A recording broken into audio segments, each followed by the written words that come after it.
जिल्हा शिक्षण व प्रशिक्षण संस्था भंडारा यांच्या नमोन्मेष बाल वैज्ञानिक सन्मान सोहळा उपक्रमाअंतर्गत जिल्ह्यातील 41 बाल वैज्ञानिकांनी इस्रो, बेंगळुरू आणि अगस्त्या इंटरनॅशनल फाउंडेशनचा अभ्यास दौरा यशस्वीपणे पूर्ण पार केला आहे। विद्यार्थ्यांना विमान प्रवासासह इस्रोतील वैज्ञानिक व अंतराळ संशोधन कार्याची प्रत्यक्ष माहिती मिळाली, तर विद्यार्थ्यांनी दौऱ्यातील अनुभव यावेळी कथन केले। Bhandara young innovators and science scholars संकल्पनेतून वैज्ञानिक दृष्टिकोन व नमोन्मेषाला प्रोत्साहन देण्यात आले। 14 ऑगस्ट रोजी झालेल्या पूर्ण सोहळ्यात बाल वैज्ञानिकांचा सन्मान करण्यात आला, तर राज्यमंत्री डॉक्टर पंकज भोयर यांच्या प्रमुख उपस्थितीत कार्यक्रम पार पडला। प्रयोग करून आले। यापूर्वी वर्धा जिल्ह्यातले विद्यार्थी गेले होते, आता नागपूर जिल्ह्यातले विद्यार्थी भंडारा जिल्ह्यातले जाऊन आले। काय मी माननीय मुख्यमंत्री देवेंद्र फडणवीसजी आणि माननीय आमचे शिक्षण मंत्री आणि माननीय पंकज भोयर यांचं आभार मानतो। या ठिकाणी त्यांनी एक शासन निर्णय केला आणि ग्रामीण भागाच्या विद्यार्थ्यांना वैज्ञानिक होण्याकरता, त्यांच्यामध्ये हुनर येण्याकरता इस्रोमध्ये पाठवण्याची व्यवस्था उभी केली। शासनामार्फत ह्या व्यवस्था उभ्या केल्या आणि या ऐतिहासिक निर्णयामुळं आज विद्यार्थ्याच्या मनामध्ये उत्तम शास्त्रज्ञ तयार होण्याकरता एक भावना तयार झाली आणि मला वाटतं ज्या पद्धतीने हे विद्यार्थी कॉन्फिडंट झाले आहे, त्यांच्या मनातला कॉन्फिडन्स वाढलेला आहे। आपण त्यांचं बघितलं असाल की त्यांच्या चेहऱ्यावर प्रचंड ऊर्जा आहे की आम्ही उद्या वैज्ञानिक होऊ शकतो। ही ऊर्जा त्यांच्या मनात निर्माण करण्याकरता आमच्या सरकारने काम केलं। देवेंद्रजीच्या आमच्या सरकारने यामध्ये महत्त्वाची भूमिका घेतली आणि त्यांना संधी दिली। मी पंकज भोयर यांनी फार मोठा पुढाकार घेतला, त्यांचे आभार मानतो। राज्याचे मुख्यमंत्री सन्मान्य देवेंद्र फडणवीस साहेब यांच्या मार्गदर्शनात आपण मुख्यमंत्री विद्यार्थी विज्ञान वारी योजना ही संपूर्ण राज्याकरता तयार केली।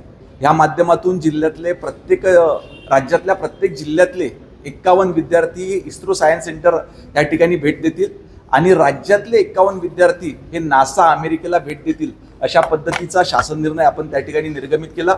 सांगताना आनंद होतो की सर्वप्रथम आपण वर्ध्याचे विद्यार्थी इस्रो सायन्स सेंटरला भेट द्यायला त्या ठिकाणी पाठविले होते। आज भंडाऱ्याचे देखील विद्यार्थी त्या ठिकाणी इस्रो सायन्स सेंटर बेंगलोरला भेट देऊन त्या ठिकाणी परत आले। अतिशय चांगले असे अनुभव त्या विद्यार्थ्यांनी या ठिकाणी कथित केलेले आहे आणि भविष्यात निश्चितपणे ह्या बाल वैज्ञानिकांच्या माध्यमातूनच या राज्याला आणि देशाला उत्कृष्ट असे वैज्ञानिक मिळतील। हमने जो सीखा वो एक्चुअली हमें इतनी अच्छी इंस्पिरेशन मिली। हमने रियल साइंटिस्ट से इंटरेक्ट भी किए, हमने विश्वेश्वरैया ये मतलब म्यूजियम्स वगैरह भी देखे थे, इस्कॉन टेम्पल में फ्यूचर वाइब्स भी मिली और मेरे में हमने इसरो में बहुत सी चीज़ें भी जानी।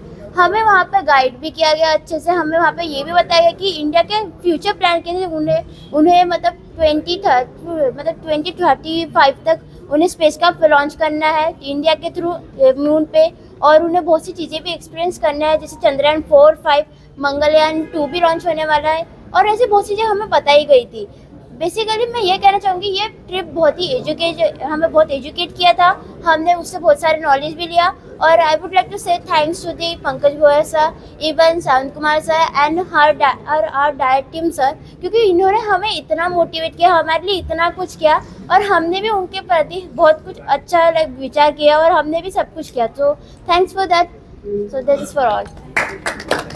नमस्कार, मी ओम श्रावण पुंडे आणि ही माझी सर्व बालवैज्ञानिक मित्र।